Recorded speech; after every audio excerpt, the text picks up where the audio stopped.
Hi friends, ఈరోజు Friday కదా, అందుకనేసి నేను ముగ్గు వేసినాను. ఎలా ఉంది చూసి చెప్పండి ఫ్రెండ్స్. మీరు ఎలా వేసుకున్నారు ఈ పండగ నెలలో అనేసి కూడా చెప్పండి ఫ్రెండ్స్. నా ముగ్గురు నచ్చినట్టయితే లైక్ చేయండి, షేర్ చేయండి, సబ్స్క్రైబ్ చేయండి, కమెంట్ కూడా చేయండి ఫ్రెండ్స్. మీకు ఎలాంటి ముగ్గులు కావాలి ఏమి అనేసి.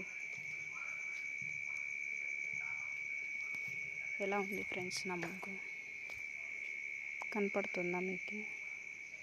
అంటే నైట్లో తీస్తున్నాను కదా, కనపడడం లేదు. ఇప్పుడు టైం 1 అవుతుంది ఫ్రెండ్స్. నాకు ఇలా ముగ్గులు వేయడం అంటే చాలా ఇష్టం.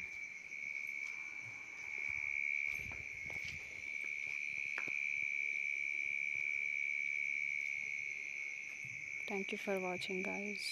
Please do subscribe my channel.